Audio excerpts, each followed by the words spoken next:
Pues muy buenas amigos y amigas de Spanish Libertarian, ¿cómo estáis? Sigo con las entrevistas, sigo entrevistando a personas famosas, no famosas, personas que vienen de diferentes disciplinas.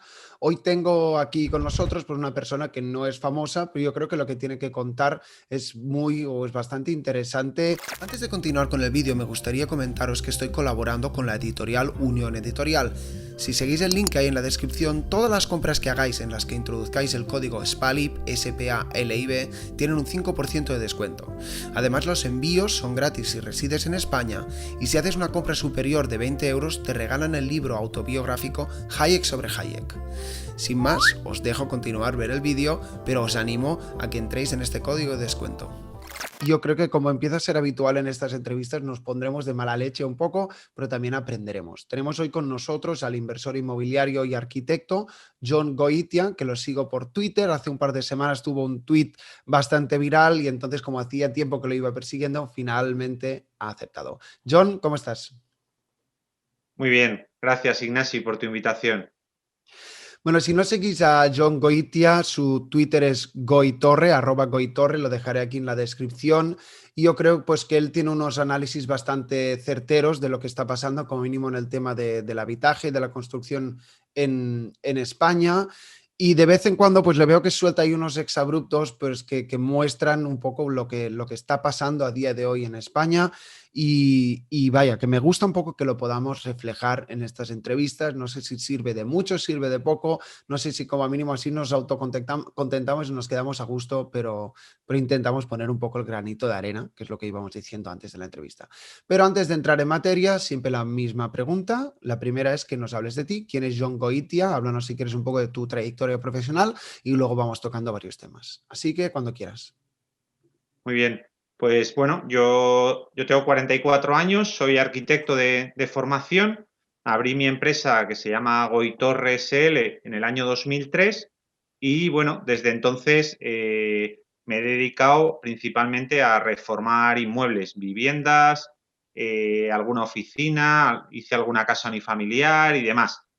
Y en 2018, en enero de 2018, El Mundo me dedicó una página entera hablando de la que estaba siendo mi última actividad, que era el convertir locales en vivienda, y eso ya, hizo el boom, generó el boom.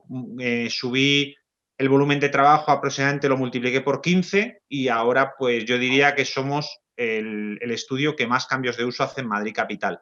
Y ya no nos dedicamos a otra cosa, solo hacemos eso, compramos o asesoramos a inversores para que compren locales, los segregamos, les cambiamos el uso, los convertimos en apartamentos pequeñitos, que es justo lo que falta para la demanda joven. La demanda joven, claro, históricamente las viviendas más pequeñas en Madrid solían tener 50, 60 metros.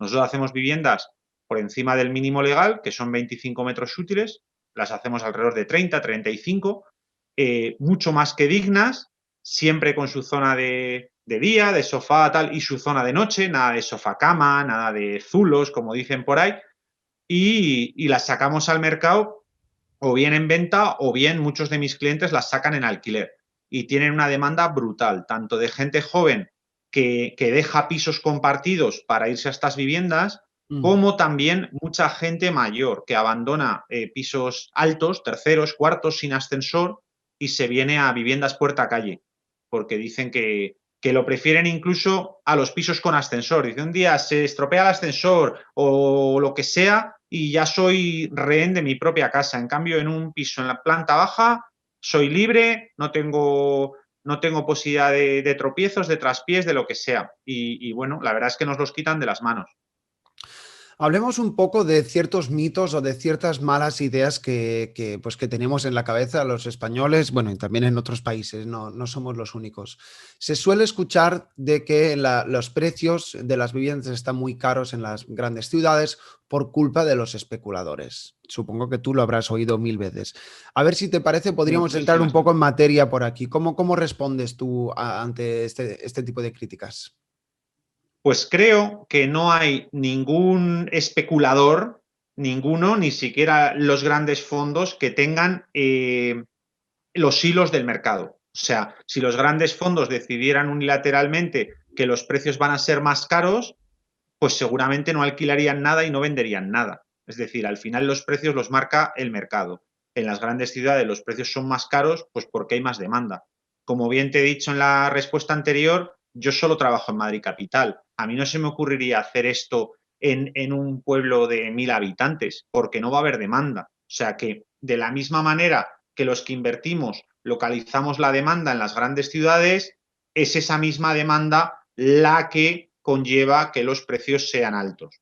Bien, en cuanto a la actividad que hacemos los supuestamente tildados como especuladores, cuando yo cojo y reintroduzco en el mercado un local que lleva 5 o 10 años abandonado y lo convierto en viviendas apetecibles para la gente joven, como te decía, o gente mayor o lo que sea, considero que no estoy especulando.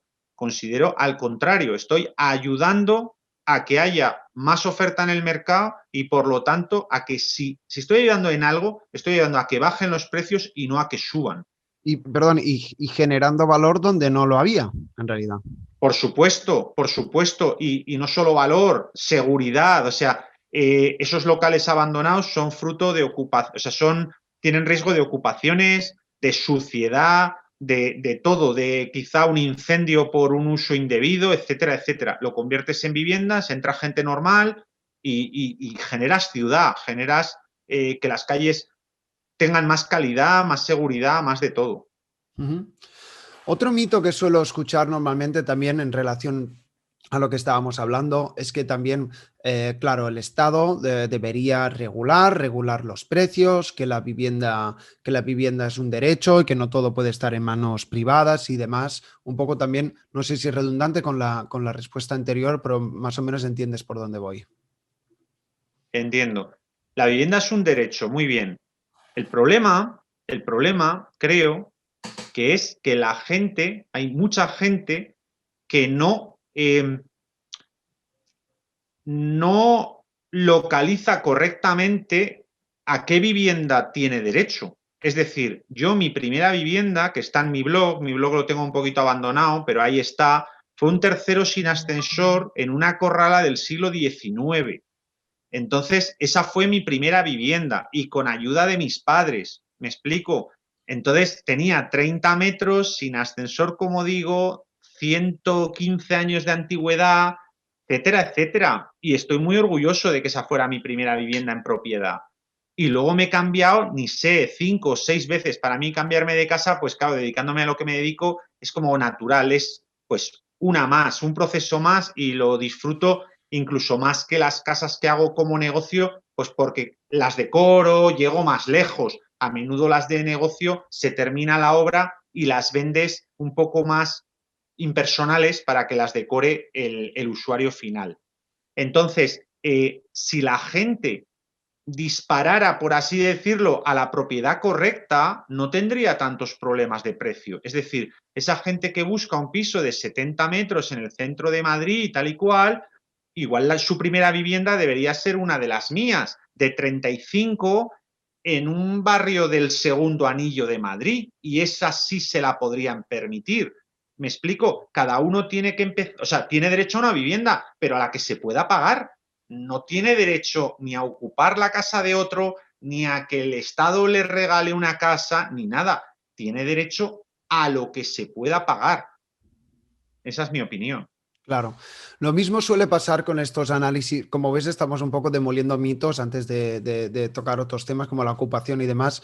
Algo que también suelo Sí, escuchar en estos análisis simplistas, como mínimo desde mi punto de vista, es que también es cómo puede ser que haya pisos vacíos y luego gente sin casa. Entonces, un poco, ¿cómo contestamos a eso o cómo arreglamos pues eso? Porque sí que es verdad que es una realidad tangible, hay pisos vacíos y hay gente sin casa, pero claro, me da a mí la sensación que dárselos así de manera arbitraria tampoco lo solucionaría.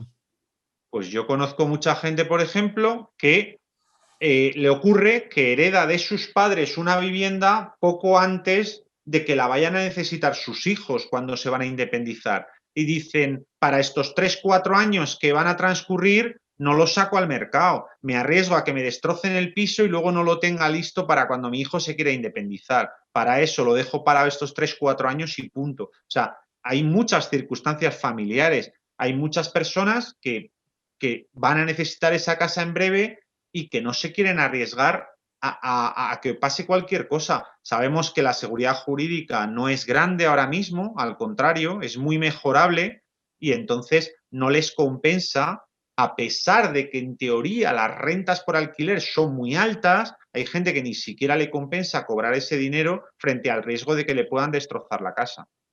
Claro.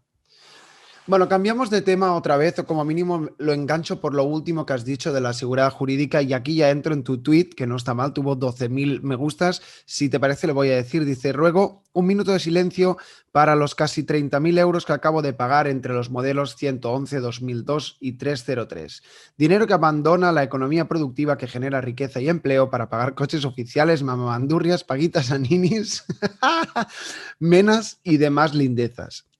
Si quieres, puedes explicarte un poco en torno a este tweet, Pues porque mira, entiendo que hoy has sido un mismo poco sarcástico, pero para ver un poco si pudieras desarrollar la reflexión. dos explicaciones quiero darte, como, por de pronto.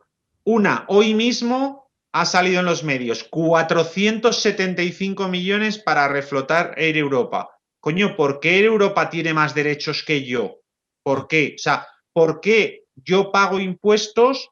Quizás, por suerte no es el caso, pero quizás tensionas la tesorería de mi empresa y resulta que es para salvar a Air Europa. Perdona, ¿tanto derecho tienen mis 7 empleados como los tantos mil de Air Europa? Y además, si una empresa de ese volumen en 4, 5, 6 meses de inactividad ya ha quebrado con nada menos que 475 millones de necesidad de liquidez, igual es que no es rentable, igual es que es mejor salvar empresas como la mía y no un Air Europa. O sea, salvar miles como la mía y no una como Air Europa. Yo, por suerte, voy bien, pero no me parece justo que mis impuestos se usen para reflotar otras empresas, que en concreto Air Europa no es competencia mía, pero tú imagínate que con mis impuestos reflotar a una empresa que luego me va a pisar a mí el mercado. Vamos, ya sería la hecatombe, ¿no? Y la segunda cosa que te quería explicar es que se me tiraron encima centenares de perfiles diciendo que el 111 eran retenciones y por lo tanto era dinero de mis empleados y no era mío, y que el 303 era IVA y por lo tanto dinero de mis clientes. Muy bien. El 303 es IVA, dinero de mis clientes, siempre y cuando hayas cobrado las facturas. Si no has cobrado las facturas, las has emitido, tienes que pagar el IVA porque no estás en régimen de caja y igual no has cobrado. Y el 111 son retenciones de mis empleados, muy bien, pero yo lo explico muy fácil. Yo, por suerte, todos mis empleados son buenos, si no, no estarían en mi empresa. Pero desde que hacen un trabajo y cobran su salario, luego yo tengo que rematar esa obra, que no siempre a final de mes está rematada, tengo que rematarla y decirle a mi cliente, ya está rematada, ven a verla y págame el final de obra. A menudo pasa que el salario también lo adelanto yo y las retenciones también las adelanto yo, porque igual esa obra no está acabada y por tanto no está cobrada. Entonces, a los cientos de que me criticaron porque decían que no era dinero mío, vaya que era dinero mío. Que pasado mañana quizás no lo sea, pero el día que lo pagué era mío y era dinero que tensionaba mi cash flow, no el de mis empleados ni el de mis clientes. Claro, entonces aquí la pregunta quizás un poco filosófica, incluso te diría, es ¿qué nos dice esto sobre el modelo de país que tenemos? ¿No? Has hablado de que la seguridad jurídica pues tambalea un poco, hemos hablado ni que sea brevemente de ocupaciones, si quieres luego también podríamos entrar de lleno, o como personas que están en la economía productiva, y de hecho me incluyo, pues luego ves que los impuestos que a priori se tendrían que ir para pagar, digamos, decir, problemas de la gestión común, pues pagas a chiringuitos o incluso financias la competencia desleal. Entonces, ¿qué nos dice esto sobre el país que estamos viviendo? Me da la sensación de que unos viven Pues a costa de los otros, depauperando al sector claro, productivo. claro, yo asumo que ahora que me va bien, tengo que pagar muchos impuestos, ¿vale? Pero es que al Estado le reclamo 3 o 4 cosas, no le reclamo más.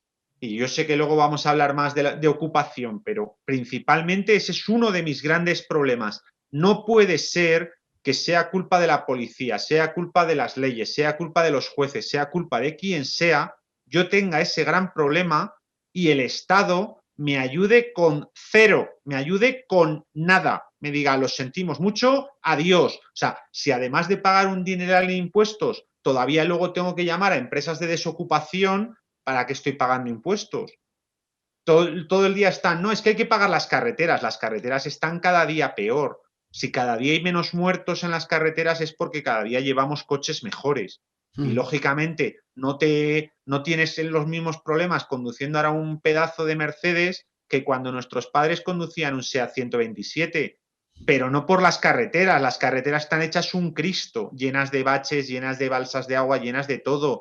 Y así todo, o sea, la sanidad española era maravillosa, pero sin embargo, ahora vemos con el COVID que las conclusiones no son así, que estamos siendo el peor país del mundo o prácticamente el peor país del mundo en resultados sanitarios. Y la justicia, todo aquel que haya tenido un juicio sabe que la justicia es una basura. Para empezar, porque te juzgan el tema 3 años después de que haya ocurrido. Eso para empezar. Y luego el juez se entera del caso en los 5 minutos que dura el juicio. Ni se lo ha leído antes, ni nada de nada. Yo he tenido juicios que he ganado, juicios que he perdido y en todos he salido cabreado. En todos me ha parecido que no se ha hecho justicia. Incluso cuando me han dado la razón, o no me la han dado entera o me la han dado de más. O sea, nunca he tenido la sensación de que la sentencia ha hecho justicia. Entonces, si no estoy contento con ninguno de los servicios que me proporciona el Estado, es normal que me produzca desazón el día que pago 30.000 euros de una sentada, ¿sabes?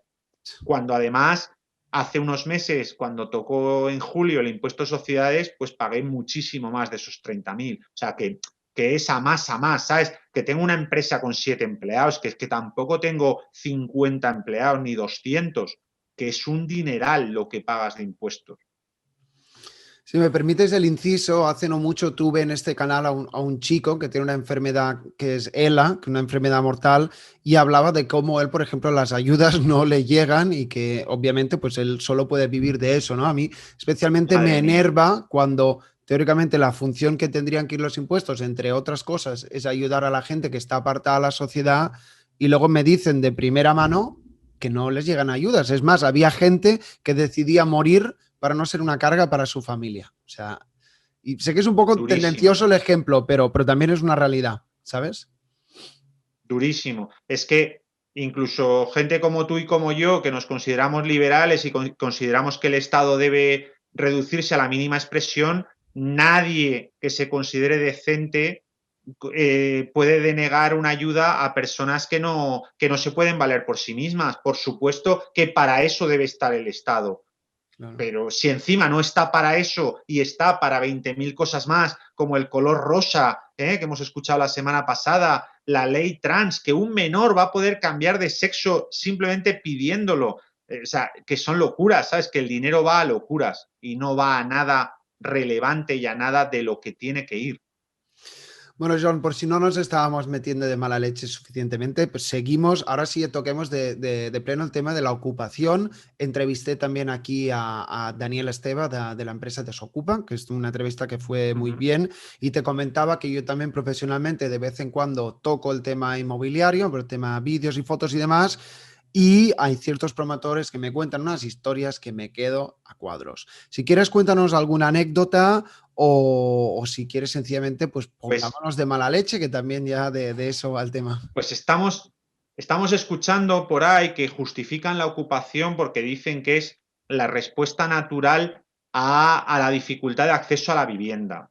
No es verdad, no es verdad. Yo me estoy encontrando con que es un negocio, con que las puertas y las ventanas las revientan profesionales, no las revientan personas vulnerables, las revientan personas que solo se dedican a eso, que rompen las puertas para cambiar las cerraduras y luego, como dicen ellos, vender las llaves. Ujú. Pero es que a nosotros nos está pasando que no es que entren cuando el local está viejo o cuando lo tenemos cerrado esperando a la licencia. No, es que sabemos que nos están vigilando a ver cuándo terminamos las obras. Al final, que hemos tirado por la calle de en medio. Conforme una obra empieza a tener un cierto valor, en cuanto se van metiendo instalaciones y demás, alarma. Es que no queda otra, es una línea más del Excel. No puedes hacer ya una reforma en España sin alarma a partir de mediada la obra. Entonces, permíteme que hile una respuesta con la anterior. Joder, ¿por qué? ¿Por qué tengo que pagar una alarma privada?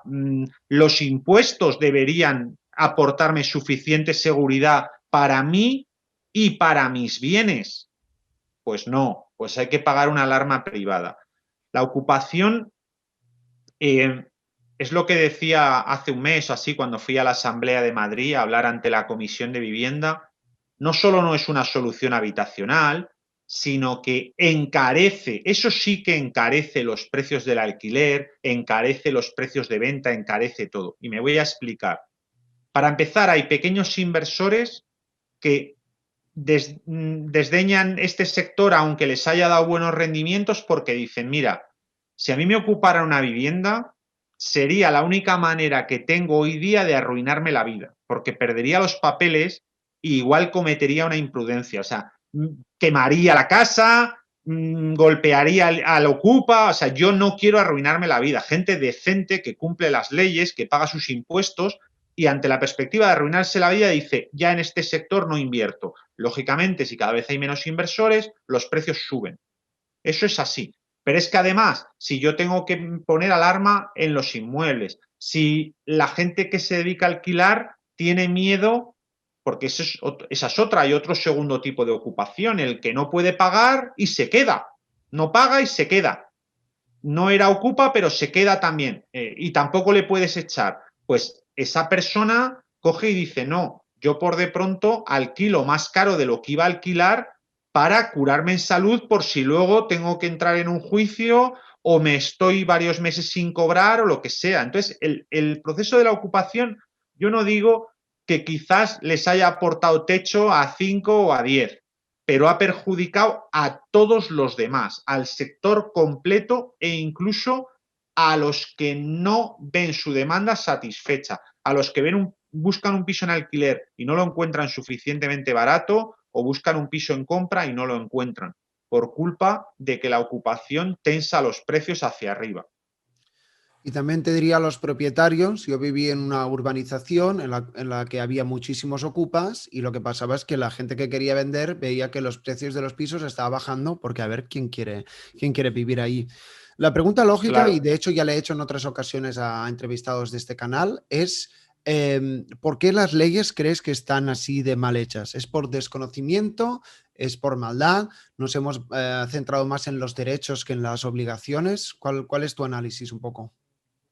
Pues mira, yo no encuentro explicación a por qué el gobierno anterior, supuestamente de centro derecha, no mejoró nada. Eso no le encuentro explicación racional.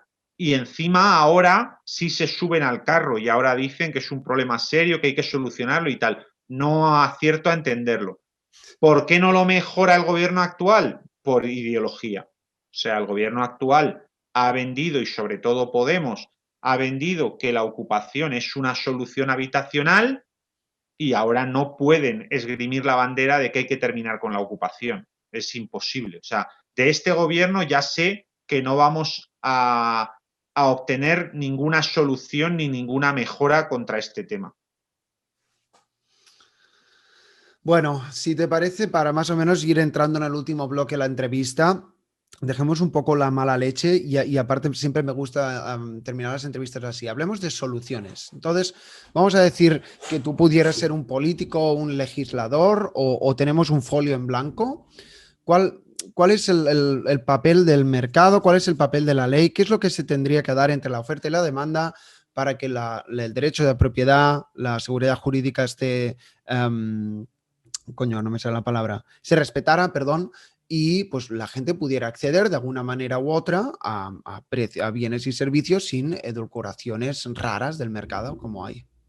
Mira, lo primero, el punto de seguridad jurídica más importante que considero que debería entrar en vigor es que en caso de disputa, o sea, un propietario contra un ocupa, un propietario contra un inquilino que ha dejado de pagar, un lo que sea, mientras se discierne quién tiene razón, la posesión de la vivienda tiene que ser para el que tiene el documento en vigor. O sea, si yo soy un propietario de un piso ocupado y el ocupa no tiene contrato de alquiler, no tiene nada, y yo tengo una escritura, yo no le niego a esa persona el derecho a juicio, por supuesto que no. Pero mientras llega el juicio, la vivienda la poseo yo.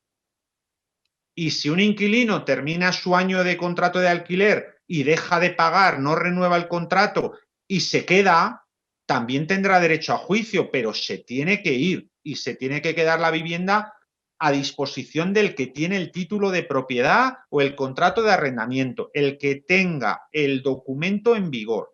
Eso para empezar. Y eso generaría muchos más inmuebles en el mercado, muchos más inmuebles en el mercado, y generaría bajada de precios y generaría un mejor acceso a la propiedad o al alquiler. O sea, estás diciendo, otra segunda solución, perdón que te corte, que liberalizar aumentaría la oferta y al haber más oferta, los precios tenderían a bajar. ¿Es ese el análisis? Claro, no, en concreto, ahora, o sea, eso también, pero ahora me estaba refiriendo a que si tú le das la posesión de una vivienda en, en, en tela de juicio, que está entre dos personas que no se sabe quién tiene derecho a ella, si tú aseguras que la vivienda, mientras sale la sentencia, va a estar en posesión de la persona que tiene el título, sea de propiedad o el contrato de arrendamiento en vigor, eso animaría a muchos más propietarios a alquilar. Lo que hablábamos antes, personas que saben que van a necesitar la vivienda dentro de 3, 4 años y dicen, ante el riesgo de que pueda pasar algo, no alquilo. Si ellos supieran que lo peor que les puede pasar es que un mes no cobren, pero que al día siguiente van a recuperar la posesión, pues igual se arriesgarían. Luego, una solución que ha perdido actualidad porque ya prácticamente no hay vivienda social, pero no quiero dejar de contarlo porque es cuando vuelva a verla, si vuelve a verla, la vivienda social siempre debería ser en alquiler, siempre. No tiene ninguna razón de ser que haya personas a las que le toque la lotería, entre comillas, de que les den una vivienda en propiedad a precio de saldo y su vecino de al lado nada. Las viviendas sociales deberían ser para arrancar, para cuando te vas de casa de tus padres y vas muy, muy, muy justo. Pues bueno, no vería mal, o para personas, lo que hablábamos antes, que por una enfermedad, que por la circunstancia que sea, no se pueden valer por sí mismos. Bueno, pues que les dejen vivir en viviendas sociales a precios reducidos, pero de alquiler, no que se las regalen. Es decir, cuando se hacían viviendas sociales para entregarlas a nuevos propietarios, eso no solucionaba nada. Eso solucionaba el problema a esa persona que además luego la solía alquilar, la vendía inmediatamente lo antes que podía para sacarle un rendimiento. Eso no solucionaba el mercado de la vivienda. El mercado de la vivienda se soluciona si la rueda corre. O sea, ¿por qué funciona Mercadona? Pues porque la rueda corre, porque todos los días meten productos nuevos y todos los días vamos ciudadanos a comprar productos al Mercadona. Pues esto igual, si entran nuevos pisos y se alquilan y se venden y se vuelven a alquilar y se vuelven a vender, pues la gente entraría y no habría problemas. Si hay inseguridad jurídica, si hay ocupas, si hay miedo, si hay demás, pues la rueda se paraliza y lo primero que pasa es que los precios suben. Me quedan dos preguntas, un tema que también me gustaría tratar porque lo veo un poco en mi día a día o entrevistando a personas como tú. Hablemos un poco de sesgos Sí. del español medio, ¿no? Porque por una parte entrevisto a gente como tú, otras personas que están a mi alrededor, personas trabajadoras, honradas, que pues que no quieren vivir a costa de los demás y que, no sé, que valoran la ética del trabajo, vamos a decir, el esfuerzo y un poco los más y los menos de la vida, ¿no? Que a veces te puede ir mejor, a veces te puede ir peor, pero siempre te levantas y demás. Y por otra parte veo pues personas, no sé si de manera consciente o no, o inconsciente, pues que quieren vivir un poco a costa de los otros, un poco esa picaresca, ese pillismo, esa idea de de esforzarse poco o de utilizar las instituciones a tu favor. Sé que es una reflexión, no es una pregunta, pero quizás un poco la tesis o la pregunta podría ser: ¿cuál de estas dos fuerzas, si es que me compras en el análisis, crees que terminará ganando dentro de lo que es el tejido social en España? En este país, el segundo. Eh, Joder, no me digas eso, tío. yo, yo te veo que eres mucho más joven que yo. Si pudiéramos poner en paralelo tus libros de texto con mis libros de texto y con los libros de texto de mi padre, verías cómo el nivel de exigencia baja y baja y baja y baja y baja. Entonces, si cada vez el nivel de exigencia es menor, si cada vez el esfuerzo requerido para aprobar los cursos es menor, luego cuando llegas a la vida real, quieres que todo te siga costando poco, que todo te siga costando poco, porque no te han educado en el esfuerzo, no te han educado en que se puede suspender, no te han educado en que se puede repetir, sino que te han educado en que hagas lo que hagas, tanto el inteligente y a la vez trabajador y a la vez consistente y que no decae, ese y tú que no haces nada, que no estudias, que no sé qué, el premio es el mismo, entonces te han educado en eso. El otro día mi hijo de 9 años me dijo: papá, me han atrasado el examen de, no sé si era de francés o de qué, para la semana que viene, porque como era un examen sorpresa, han levantado la mano 10 diciendo que no habían estudiado nada, que no podía ser un examen sorpresa, que no sé qué, y lo han atrasado. Y yo casualmente antes de ayer había estudiado francés, lo que estábamos dando, y yo estaba preparadísimo y lo han atrasado. Con 9 años ya les están, o sea, ya se han ido con la lección de que si levantan la mano y protestan y dicen examen sorpresa no, se lo posponen una semana. Esas cosas, eso te va dejando un pozo, ¿sabes? Te va dejando un pozo de que no pasa nada, no hay que llevar las cosas al día, no hay que esforzarse. Alguien vendrá que rebajará un poquito más el nivel de exigencia y no pasa nada. No soy optimista, no soy optimista en ese sentido. No. Bueno, pues no me gusta decir esto a mis entrevistados, pero espero que te equivoques, espero que no estés en lo cierto. Y si Ojalá, quieres, yo también. si no, realmente. Si quieres en un tiempo, pues lo podemos volver a hablar. Ahora sí, la última pregunta, quizás también incluso en la dirección de esta última. ¿Qué consejo le podrías dar a alguien que tenga un perfil similar al tuyo, o no tiene por qué ser así, o sencillamente pues a alguien que lleva aquí casi 40 minutos escuchándonos? ¿Qué consejo de vida un poco le podrías dar? Que se especialice, que se especialice. Primero y principal, antes incluso de especializarse. Si alguno, yo creo que tendrás seguros seguidores jóvenes. Primera reflexión, que no se dediquen 100% a lo que les guste. Eso es muy importante, pero también hay que preguntarse, ¿lo que me gusta me dará de comer? Esa es la primera reflexión que hay que hacer a la hora de elegir una carrera, a la hora de abrir una tienda. Hubo hace unos años el boom de las tiendas de los tatuajes. Coño, me parece muy lícito que te gusten los tatuajes y lo primero que se te ocurra sea abrir una tienda de tatuajes. Pero ahora ya no quedan prácticamente. ¿Por qué no? Porque si todos los aficionados a los tatuajes abrieron una tienda, ¿quién iba a ser su cliente? Si cada uno tenía su propia tienda. Es el primer ejemplo que me venía a la cabeza, ¿eh? Pero se entiende, ¿no? Lo primero, dedicarte a un mix dentro de lo que te guste, aquello que te pueda dar de comer. Bien, una vez que ya has elegido a qué te vas a dedicar y que te gusta y que te va a dar de comer, especializarte. Por ejemplo, mi profesión, la arquitectura, pero otras muchas, tienen un abanico demasiado amplio. Un arquitecto puede dedicarse al urbanismo, puede dedicarse a hacer obra nueva, puede dedicarse a hacer informes, peritaciones, reformas, muchísimas cosas. Cuando empiezas, dices que sí a todo. Tienes tan poquito trabajo que dices, una reforma la hago, una obra nueva la hago, un no sé qué. Todo estoy hablando espaciadísimo en el tiempo porque apenas tienes trabajo. No te especializas. Cada trabajo te cuesta un mundo porque tienes que que refrescar lo que estudiaste más añadir las particularidades de cada nueva cosa que te encargan. Una peritación judicial, pues tienes que estudiar cómo se hace una peritación, tienes que estudiar un montón de cosas que no te han explicado en la carrera. Al día siguiente te cambian el ritmo de la música y ahora empiezas a hacer una reforma. Entonces, todo te cuesta un mundo y cobres lo que cobres, acabas perdiendo dinero, porque todo te cuesta muchas más horas que si fueras especialista.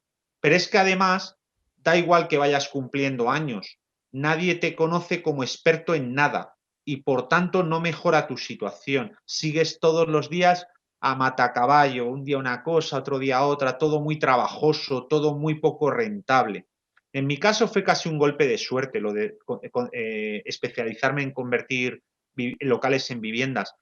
Cada uno en su profesión será lo que sea. No sé, me viene a la cabeza ahora un veterinario. Coño, pues convertirte en el mejor veterinario de caballos de España, ¿sabes? Y entonces que te llamen de todas las yeguadas a ver a sus caballos. O sea, especializarse es un gran consejo y hacerte el número uno en algo concreto. Y entonces te va mucho mejor. Y además los trabajos los haces muy bien, con una rotunda seguridad, porque estás todo el día haciendo lo mismo y entre comillas con poco esfuerzo, porque no tienes que volver a estudiar normativa, no tienes que dudar sobre qué papel tienes que presentar o qué papel no, pues los de siempre, los de siempre. Entonces, elegir una profesión que te guste y te dé de comer y luego dentro de ella especializarte y buscar una posición que esté vacía y que vaya a ser la tuya. Bueno, John, hace 10 años ya también que soy autónomo, ojalá pudiera haber también podido escuchar este consejo hace 10 años, pero bueno, te podría decir que de alguna manera u otra intuitivamente he llegado a un camino similar.